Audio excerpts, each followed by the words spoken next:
No more sushi talk. Oh, that's little worms and stuff. All right, so today's video, we are going to talk about who's buying silver and gold, blue collar workers or white collar workers. Yeah.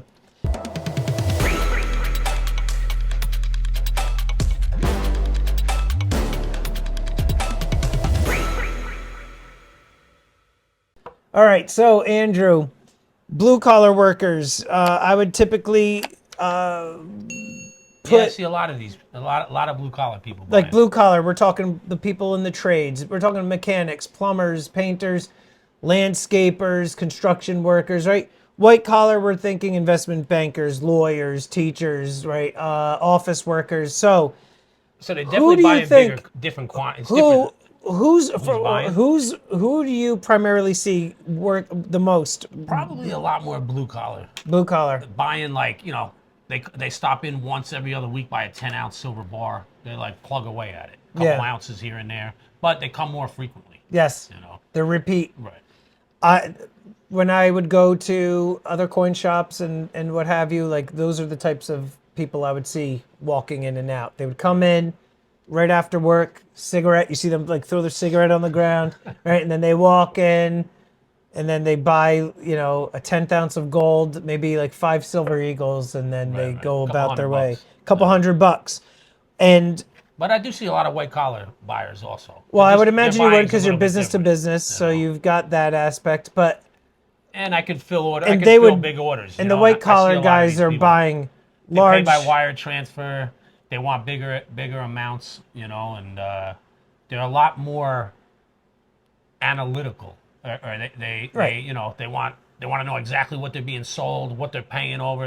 These guys, the blue collar people, kind of know already. Right. It's kind of weird. They must do their rounds of local coin shops, and they know what everybody's charging. They know what little more intelligent. So let me ask you this too. What do you think? A little more intelligent as far as metals, anyway. What do you think is the motivation for both? Because like the blue collar, like the motivation is going to be a little bit different, I would imagine. Like, do you think that the blue collar people that are buying silver and gold, do you think that they're the ones that are like less trusting of the government, and then they think that they want to keep their money like hidden from the banking system? More like a long-term investment thing for them.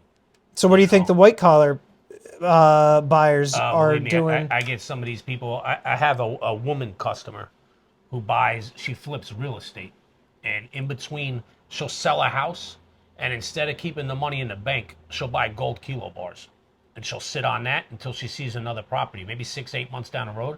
Then she'll liquidate the kilo bars and buy the real estate. Why? I guess maybe bullish on gold. On gold, thinking that it's going to go up in that period of time. She could liquidate. She'll make more money in gold than it's sitting in a bank account. Which is true. Yeah. The way it's risky too. It could go the other way. It's interesting that they would do that. That they would lock it up in that form. I see a lot of the white collar people who buy. It's more of an investment for them for a short period of time. I haven't really met too many people. Like white collar guys saying that this is like a saving. 100 ounces of gold, and I'm going to leave it to my kids and sit on it. You know what I mean? It's usually for a short period. Some people might buy now and sell right after the election. Right. You know what I mean? Thinking that like, hey, if this guy gets in, maybe prices are going to go up. If this one gets in, maybe it's going to go down, and like sell right afterwards. Right. So yeah, it's definitely, I definitely see the blue collar people. It's more of like a long-term investment for them. And like you said, they have the same fears. They don't want the money in the bank. They don't want, I don't know. I think the white collar people, they have tons of money in the bank. They're not like really worried about that. But that's why I'm saying, and like, it's just, to me, it's interesting too. Cause like when I'm reading the comments on my channel, I feel like I've got more of a blue collar audience, absolutely. And I feel like stackers in general, to me, and I could be wrong, guys. In fact, put in the comments below, are you a blue collar or a white collar worker? I feel like there's more blue collar individuals that are into stacking. You got to remember too, they're a little more realistic and on our level. Some of these white collar guys, they don't want to listen to our opinion on on metals and stuff like No, that. they don't give a They shit. listen to guys on CNBC and like. What are you saying? We're not on this, reputable we're not people. we're not reputable. We're not I'm on the gonna say, same who the hell is this caliber. guy Andrew Henn at Bayshore Bullion Yeah. Exchange? Who cares what he thinks? Yeah. Citigroup or whatever. Right. Let's listen to says this, Jim Cramer says buy this stock, sell this stock. Yeah. In terms of like the people that buy from me, I don't really know. Like I know my customers, but I don't know them on the level. Not all of them, anyhow. I know some of them, like in what their professions are. I don't know all of them, but I'd say the majority of the people that have bought from me usually tend to probably be more white collar, but I do have blue collar guys in there too, like line workers, like power that work on the power lines, and electricians and HVAC guys. Like I get a mix.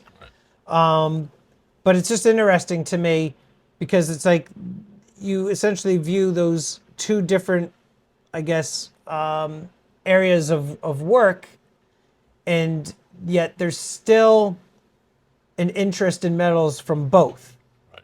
You still see, like on just CNBC, different they're talking perspective, I about guess. about gold and silver, right? And gold, and like they have big investment banks and everything buying positions in gold and silver, and then you have your Main Street blue collar. That's actually what makes, like, it's a little bit different topic, but in line with it, is that book Dumb Money by Ben Mesrick about the GameStop stock, like the meme that happened like a few years ago when the GameStop stock was being bought by everybody on Robinhood, and then it was hurting the short sellers at some private equity firms. And then the stock just ran right up. Like there were like everyday people that were just buying the stock. So to me, it's just interesting that you've got like the everyday, every average Joe buying it, and then you've got the white collar people buying it too. So there's definitely an interest. I'm curious too, like how many of you watching are looking at precious metals as like a long-term life savings, like Andrew was saying? Because for me, I'm putting the majority of my money is going into, my 403b and my 401k and mutual funds and stuff like that for retirement. But I also do have money put in Is metals. that self-directed? You could choose. You could choose what it goes into, or no? So I choose. So for my 403b, which is through work, you can essentially choose how your money is being invested. Like you could do, 25% in large cap, companies, 25% in foreign public companies. You could do 50% in money market account, bonds. You could mix in, like you could choose how you want the money allocated. But I think that silver and gold also is a good long-term savings vehicle. For me, anyhow, it's helped with being disciplined. If I just put the money in the bank, I'm going to be taking it out and buying something. Metals, you can't spend it. You can't, not as easily, or I have to come and see you, or send it to a wholesaler or something. I'd rather see you. You're better you're better to deal with anyhow.